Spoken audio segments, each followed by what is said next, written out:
আসসালামু আলাইকুম বন্ধুরা, সবাই কেমন আছেন? আপনাদের সাথে আছি Ibrahim Suman, time to travel চ্যানেলের পক্ষ থেকে আপনাদের আন্তরিক অভিনন্দন জানাচ্ছি।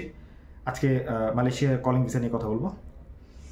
যারা মালয়েশিয়া কলিং ভিসা সম্পর্কে জানতে যাচ্ছেন তাদের জন্য আজকে আমি হাজির হয়েছি।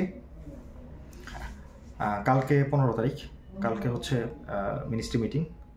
মালয়েশিয়া কলিং ভিসা নিয়ে যারা কাজ করছেন বা যারা আপডেট রাখেন তারা এটা হয়তো জানেন, বা অনেকেই এই সম্পর্কে অলরেডি ইনফরমেশন দিয়েছে। তো কলিং ভিসাতে এখন কালকে সিদ্ধান্ত হবে যে আসলে মূলত কোন কোন ক্যাটাগরিতে তারা মূলত নিচ্ছে। এর মধ্যে tree plantation, constructions, factory, packaging, অনেক ধরনের ক্যাটাগরি থাকতে পারে। তবে মূলত মালয়েশিয়া এবার কনফার্ম লোক নিবে, এটা কনফার্মেশন চলে আসছে। তবে তারা 12 লক্ষ লোক নিবে এশিয়া থেকে, টোটাল 12 লক্ষ লোক নেবে। এখন এই 12 লক্ষ লোক যে বাংলাদেশ থেকে নেবে বিষয়টা কিন্তু তা না। তবে বাংলাদেশ তাদের পছন্দের তালিকায় প্রথমের দিকে আছে। নেপাল অলরেডি কলিং শুরু হয়ে গেছে, নেপাল থেকে নেওয়া অলরেডি শুরু হয়ে গেছে।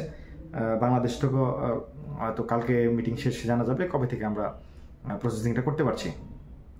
তো যারা মালয়েশিয়াতে যেতে চাচ্ছেন বা যারা অনেক দিন যাবত অপেক্ষা করেছিলেন 2023 সালের পর থেকে এখন পর্যন্ত, যারা মালয়েশিয়াতে ফাইল জমা দিতে পারেন নাই বা অপেক্ষা করছেন মালয়েশিয়ার জন্য, আমি মনে করি তারা রেডি হন। তাদের পাসপোর্ট, আদার্স যা যা লাগে আপনারা প্রস্তুতি নিয়ে রাখেন, ফাইল রেডি করে রাখেন। যেমন আমরাও আমাদের গ্রুপগুলোতে আমরা আমাদের ডিমান্ড লেটার যেগুলো আছে আমাদের হাতে, আমাদের হাতে কয়েকটা ডিমান্ড লেটার আছে, আমরা পাবলিশ করে দিব। এবং আমরা এখন পর্যন্ত ফাইল হাতে নিচ্ছি না, অনেকেই অনেক আগে থেকেই ফাইল নিয়ে রাখছেন, বাট আমরা কনফার্মেশন পাওয়ার পরেই আসলে ফাইল নিব। তো যারা মালয়েশিয়াতে কলিং ফাইল জমা দিতে চাচ্ছেন আপনারা জমা দিতে পারেন। আপনারা আমাদের যে ডিমান্ডগুলো আসবে এর উপর বেস করে আপনারা ফাইল জমা দিতে পারবেন। আপনারা রেডি হয়ে থাকেন। তো এই ছিল আমাদের মালয়েশিয়ার আপডেট। বলে রাখি, মালয়েশিয়ার কলিং প্রসেসটা কিন্তু একটা কাইন্ড অফ সরকারি প্রসেস, আপনার সরকার থেকে এটা কন্ট্রোল করা হয়। তবে সিন্ডিকেটের যে বিষয়টা যারা জানেন বলি, সিন্ডিকেট বিষয়টা এখনও এবারও যে সিন্ডিকেট থাকবে কিনা বা উঠে যাবে কিনা এটা এখনও আমরা শিওর না, বলতে পারি না। তো যদি সিন্ডিকেটটা উঠে যায় তাহলে হয়তো আমাদের খরচটা অনেক কমবে, অনেক কম খরচে আমরা যেতে পারবো। আর যদি সিন্ডিকেট আগের মতোই থাকে তাহলে মনে হয় না খুব বেশি খরচ এবার কমবে।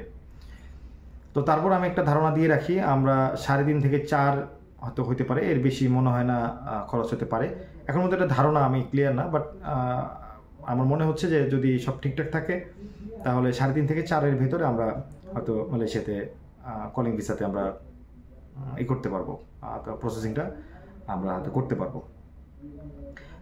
এই ছিল আজকের আলোচনা। ভিডিওটি ভালো লাগলে আপনারা আমার পেজটি লাইক করে রাখবেন, আমাদের হোয়াটসঅ্যাপ গ্রুপে জয়েন হয়ে থাকবেন, আমাদের অফিসে আসতে পারেন, আমাদের অফিসের অ্যাড্রেস এবং মোবাইল নাম্বার দেওয়া আছে, যোগাযোগ করতে পারেন। দেখা হবে পরবর্তী ভিডিওতে। আসসালামু আলাইকুম।